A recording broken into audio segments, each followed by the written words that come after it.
और भगवान वहां से अपने द्वारकापुरी में आराम से रहने लगे।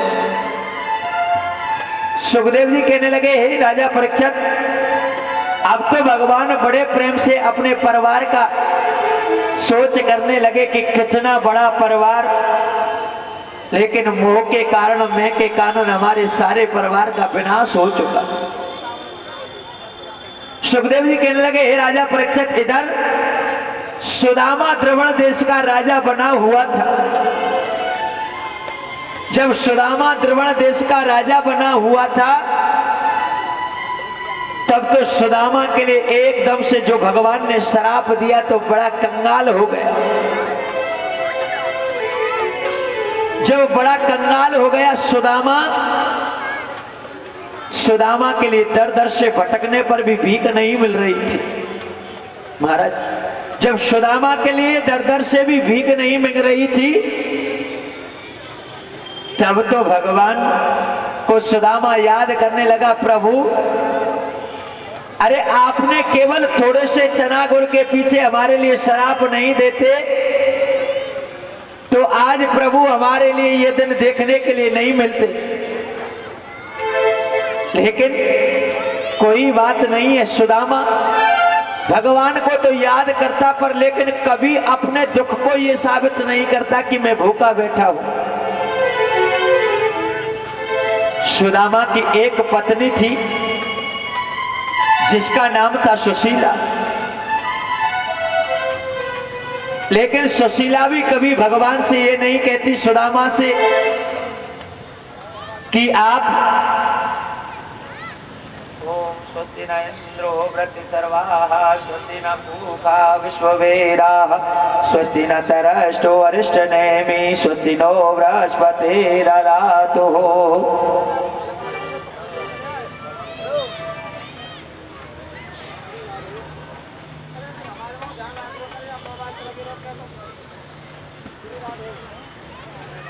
बोलिए गोविंद भगवान की जय। देखिए, जय जय श्री राधे। भैया जी की तरफ से प्यास जी का पढ़ाई। ओम स्वस्ति न इंद्रो वृत्ति सर्वाः स्वस्ति न पूषा विश्ववेदाः स्वस्ति न तारक्षो अरिष्टनेमि स्वस्ति नो बृहस्पतिर्दधातु। देखिए, भैया जी की तरफ से प्यास जी का बड़ा ही सम्मान हो रहा है और सभी आप लोग ऐसे ही सम्मान करते रहे, भगवान से प्रार्थना करते हैं। और जो भी भाई बहन, माता बहन, कोई भी कल भंडारे में जो सेवा करवाना चाहें वो करवा सकते हैं। और सभी से हाथ जोड़कर ये अनुरोध है कि पैकिंग के लिए कोई भी यहाँ आकर के शर्मिंदा ना करे। पैकिंग के लिए कोई भी आकर के शर्मिंदा ना करे। आप सभी भंडारे में सहपरिवार से आमंत्रित हैं। धन्यवाद। जैसे ही सुदामा की जो पत्नी थी सुशीला कहने लगी, स्वामी तनक हम भूख प्यास से व्याकुल हैं, हम भूख प्यास से व्याकुल हैं, हमको खाने के लिए अन्न नहीं है। सुदामा कहने लगे, सुशीला तनक कोई बात नहीं है, हमारे लिए खाने को अन्न नहीं है। मेरे भक्तों, धन्य सुदामा भक्त के लिए, धन्य है उस सुदामा भक्त के लिए। देखिए मेरे भक्तों, हमारे भैया ने जो हमारा सम्मान किया व्यास भोजन पर, उनके लिए बार बार धन्यवाद है, क्योंकि वेद का सम्मान होता है। मेरे भक्तों, सभी से निवेदन है कि अभी आप पूजन नहीं करें, कथा समापन हो जाएगी जब एक एक करके सभी पूजन कर लेंगे। हमारे जो भैया ने वेद का सम्मान किया, हिंदी ऋतु पर हिंदू समाज में श्रीमद् भागवत पुराण सबसे बड़ा पुराण है। मैं उनके लिए व्यासपीठ से बार बार सदा सुख शांति, सुख समृद्धि, धन वृद्धि का, आयु वृद्धि का वरदान देता हूँ। भगवान उनको सदा सदा प्रसन्न रखे। सुखदेव जी कहने लगे, हे राजा परीक्षित। सुदामा कहने लगे, सुशीला जनक आप चिंता मत करिए, भगवान की कृपा से सब ठीक हो जाएगा। लेकिन सुदामा ने कभी ये मन में भावना प्रकट नहीं की कि मैं गरीब हूं, मेरे लिए अन्न जल तृण नहीं मिल रहा है। सुदामा केवल परमात्मा के, भगवान के मंदिर में लीन रहता, केवल परिवार से भी ये मालूम नहीं था कि हमारे बच्चे, जो हमारी पत्नी है, उसने भोजन किया है कि भोजन नहीं किया है। और धन्य उस सुशीला के लिए उन्होंने कभी अपने पति से ये नहीं कहा कि हमको खाने के लिए नहीं है, हम भूख प्यास से व्याकुल हैं। और आजकल के मेरे माताओं में कहने में नहीं चूकता हूं, आजकल की जो हमारी माता बहनें हैं, अगर थोड़ा सा कुछ सामान घर में अगर अन्न नहीं हुआ तो झगड़ा कर देती है। मेरे भक्तों, मेरी माताओं, जो परिवार का जो मेन सदस्य होता है, जो घर को चलाता है, उसको भी मालूम होती है कि घर की गृहस्थ कैसे चलाते हैं। गृहस्थ आश्रम सबसे बड़ा आश्रम होता है। गृहस्थ में सबका सम्मान होता है, सबका आदर होता है। धन्य उस सुशीला के लिए उसने कभी अपने पतिदेव सुदामा से ये नहीं कहा कि हे स्वामी, हमारे लिए अन्न नहीं है, जल नहीं है, तृण नहीं है, भूख प्यास से व्याकुल है। इधर सुशीला एक दिन मंदिर में भगवान के चरणों में जब सुदामा बैठे हुए थे, उनके पास चली गई, कहने लगी, स्वामी जनक, आज जो हमारे पुत्र है ना, उन्होंने 10 दिन हो गए भोजन नहीं किया है। लेकिन हे स्वामी, हे पतिदेव, मैं आपसे भोजन करने की नहीं कह रही हूं कि हमारे लिए भोजन लेके आई। देखिए मेरे भक्तों, हम आपके लिए सुदामा की झांकी दिखाते, लेकिन टाइम नहीं है, फिर रात्रि हो जाएगी, आप भक्त जाने लग जाओगे। कथा अभी तो कम से कम 2 घंटे की बची हुई है। सुखदेव जी कहने लगे, हे राजा परीक्षित, अगर आप बैठे रहे तो आपके लिए झांकी का भी आनंद मिल जाएगा। अगर 2 घंटे आज कथा लेट हो जाए तो कोई बात नहीं। हाँ, तो हमारे महाराज जी तैयारी कर लें। सुखदेव जी कहने लगे, हे राजन, जैसे ही सुदामा कहने लगे, सुशीला कोई बात नहीं, केवल सुदामा ही सुदामा बन जाना, कृष्ण की कोई जरूरत नहीं। भगवान कहने लगे, सुशीला, अरे आप कहती हो मैं कुछ द्वारकाधीश कन्हैया के पास चला जाऊं। हे सुशीला, मैं उस द्वारकाधीश कन्हैया के पास नहीं जाऊंगा। हे सुशीला, आपको मालूम नहीं है कि थोड़े से चना गुड़ के पीछे क्या शराप दिया? हक परायो खाए के यही मिलेगी सीख, हो दिलाद्री आज सो भैया घर घर मांग तो भीख, लखन जी दर दर मांग तो भी। हे सुशीला, आप उस द्वारकाधीश कन्हैया की बात करती हो जिसने थोड़े से चना गुड़ के पीछे आज हमके लिए ये दिन देखने को पड़ रहे हैं, ऐसा शराप हमारे लिए दे दिया। सुशीला, चाहे हम भूख प्यास से व्याकुल हो जाएंगे, लेकिन मैं मेरे मित्र द्वारकाधीश कन्हैया के पास नहीं जाऊंगा।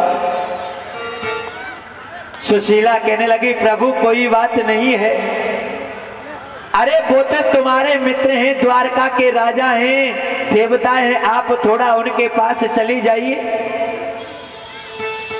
सुदामा कहने लगे, सुशीला, जो बड़े लोग हैं वो तो राजा है, मेरे तन पे भी वस्त्र नहीं है, विवाही फटी हुई है, भूख प्यास से व्याकुल हूं, शरीर जर्जर हो रहा है सुशीला, और वो तो राजा है, उसको जाने के पास हमारे पास कुछ सौगात नहीं है, मैं क्या लेकर के जाऊं। सुदामा भी रो रहा है, सुशीला भी रो रही है, क्योंकि मेरे भक्तों, गरीबी के 3 नाम होते हैं, लुच्चा, लफंगा, बेईमान। जो भक्त गरीब होता है ना, उसमें सब ठोकर लगा करके चलते हैं। गरीब लोगों में सब ठोकर लगा करके चलते हैं कि अब बड़ा अच्छा हुआ। जब कोई भक्त पर संकट आ जाए ना, तो पड़ोसी क्या सोचता है कि अब इस पर दुख आ गया, अब इसको सारे दिन याद आएंगे, बहुत अच्छा रिया तो इसके लिए दंड मिल गया। में साधा नहीं करता, यही तो कलयुग है। सुदामा कहने लगो, सुशीला आप कहती हो मैं उनके पास चला जाऊं, मैं नहीं जाऊं।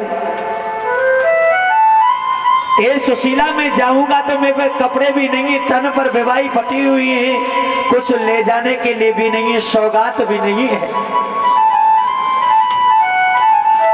सुशीला रोती हुई कहने लगी, स्वामी केवल आप तो जाने की तैयारी कीजिए, मैं किसी पड़ोसन में से भीख मांग करके लाती हूं, आप कुछ वस्तु सौगात के रूप में ले जाना। सुशीला दर दर पर भीख मांग रही है, लेकिन दर दर पर भी भीख मांगने से कुछ नहीं मिला। सुशीला रोती हुई वापस लौट के चली आ रही थी। लेकिन मेरे भक्तों, संसार में परमात्मा ने 5 उंगली बनाई है, ये 5 उंगली एकसार नहीं होती। जब सुशीला भूख प्यास से रोती हुई विलाप करती हुई आ रही थी, तब तो एक पड़ोसन को दया आ गई और उसने थोड़े से तंदुल चावल की पोटली सुशीला के लिए दे दी कि हे सुशीला, तनक मेरे पास ये चावल पड़े हुए बहन, आप इसको ले जाइए। जब चावल सुशीला के लिए दिए तो सुशीला ने वही चावल अपने स्वामी पति देव के लिए दे दिए कि हे स्वामी आप ये चावल ले जाना। जब चावल सुदामा के लिए दिए तो सुदामा ने बगल में चावलों की पोटली लगाई, हाथ में डंडा है, हाथ में कमंडल माला लगा हुआ है। कहने लगी, सुशीला अरे आप कहती हो तो मैं जा रहा हूं, लेकिन अरे द्वारकाधीश कन्हैया है, थोड़े से चना गुड़ के पीछे आज हमको संसार की ठोकर खानी पड़ रही है। मेरे भक्तों, कभी किसी की संपत्ति को नहीं हड़पना चाहिए। क्यों? समय से पहले और भाग्य से ज्यादा कभी नहीं मिलेगा, ना मिला है। समय से पहले और भाग्य से ज्यादा किसी जीव को कभी नहीं मिला है और नहीं मिलेगा। चाहे हम लाख प्रयत्न क्यों नहीं करें, दिन रात एक कर दें, समय से पहले कुछ नहीं मिलने वाला है। अब तो सुशीला सुदामा को विदा कर रही है। सुदामा कहने लगो, प्रभु आपने अच्छा नहीं किया। सुदामा रोते हुए चले जा रहे हैं, कहने लगे, प्रभु आज दर दर की ठोकर खा रहा हूं केवल चना गुड़ के पीछे। सुदामा क्या कह रहे हैं, भगवान तूने अच्छा न किया, हे प्रभु तूने अच्छा नहीं किया है कि आज आप शराप नहीं देते। भगवान तूने अच्छा न किया, मुझे भिखारी बना दिया। भगवान तूने अच्छा न किया और मुझे भिखारी बना दिया। घनश्याम तूने अच्छा न किया, मुझे भिखारी बना दिया। भगवान तूने अच्छा न किया और मुझे भिखारी बना दिया। हाँ मुझे भिखारी बना दिया। हाँ मुझे भिखारी बना दिया। हाँ मुझे भिखारी बना दिया। हाँ मुझे भिखारी बना दिया। सिया राम तूने अच्छा न किया, मुझे भिखारी बना दिया। भगवान तूने अच्छा न किया और मुझे भिखारी बना दिया। हे गोविंद, आज मैं जो दर की ठोकर खा रहा हूँ, सुदामा के लिए कुर्सी डाल दे। मैं दर की ठोकर खा रहा हूँ प्रभु, अगर आप मेरे लिए चना गुड़ का वरदान नहीं देते तो हे कन्हैया आज मैं संसार में भीख नहीं मांगता। भगवान तूने अच्छा न किया, मुझे भिखारी बना दिया।